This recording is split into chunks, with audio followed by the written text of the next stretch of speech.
राघव का गला पकड़ लेती है। तू हमेशा मेरा दूल्हा रहेगा, मृत्यु तक नहीं बल्कि मृत्यु के बाद भी। क्या आपने कभी सोचा है कि आधी रात को शहनाइयों की आवाज तो आए और पास जाकर देखें तो वहां बारात तो हो पर इंसान नहीं बल्कि कंकालों की। और आज मैं आपको ऐसी डरावनी कहानी सुनाने जा रहा हूँ जहाँ हवेली में हर रात को शहनाइयों की आवाजें आती हैं। अरे भाई, क्या तुम्हें पता है मदन की लाश हवेली के बाहर पाई गई थी।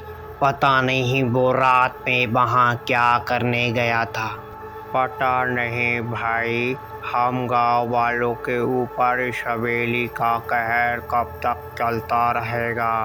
मैंने तो सुना है इस हवेली में एक नीलम लड़की रहती थी। उसकी शादी वाले दिन उसकी शादी किसी कारणवश से टूट गई थी और तब उसने आत्महत्या कर ली थी। और तब से इस हवेली में जो कोई भी कदम रखता है वो चुड़ैल उसे मार डालती है और उसकी लाश हवेली के बाहर पाई जाती है। और उन गांव वालों की बात राघव अपने कानों से सुन रहा होता है। राघव इन चीजों पर विश्वास नहीं करता था, लेकिन राघव अब उस हवेली में जाने का फैसला कर लेता है। सोचता है कि उस हवेली का क्या राज है, मुझे जाकर उस हवेली में देखना होगा। और अब राघव रात के 12 बजे हवेली की ओर अकेले ही निकल पड़ता है।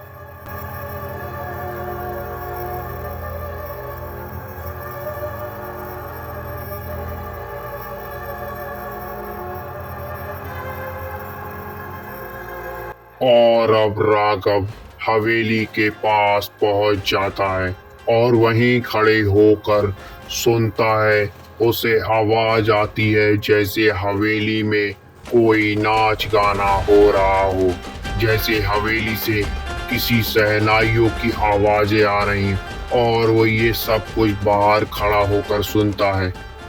तभी वो जाने का अंदर फैसला कर लेता है और वो अंदर जाकर देखता है अपनी आंखों से इस नज़ारे को। वो वहां देखता है कि सफेद कंकाल और बीच में मंडप शादी का लगा है और वहीं कंकाल जोरों शोरों से नाच रहे हैं। और अब राघव मंडप के पास पहुंच जाता है कि तभी अचानक से एक रोशनी होती है और तभी वहां एक दुल्हन प्रकट होती है जिसकी आंखें खून जैसी लाल और हंसी बहुत ही भयानक। कौन हो तुम और तुम यहाँ क्या कर रही हो इन कंकालों के बीच में? और तुम क्या चाहती हो? क्या चाहती हो तुम? मैं तो तुम्हारी दुल्हन हूँ और आज हमारी शादी है। नहीं, मैं तुम्हारा दूल्हा नहीं हूँ और तुम तो मर चुकी हो। मैं तुमसे शादी नहीं कर सकता।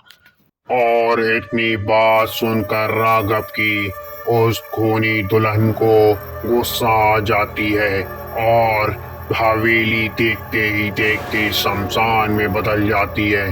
चारों तरफ चिताएं जल रही होती हैं और वो राघव का गला पकड़ लेती है। तू हमेशा मेरा दूल्हा रहेगा, मृत्यु तक नहीं बल्कि मृत्यु के बाद भी। और इतना कहकर जोर जोर से हंसने लगती है।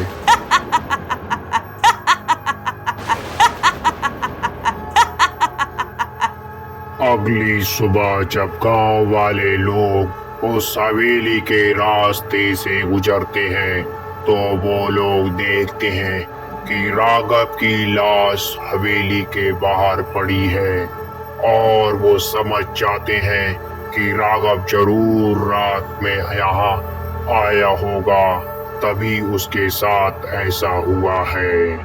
कहा जाता है कि आज भी वो दुल्हन रात को 12 बजे उस हवेली में भटकती है और शहनाइयों की आवाज आती है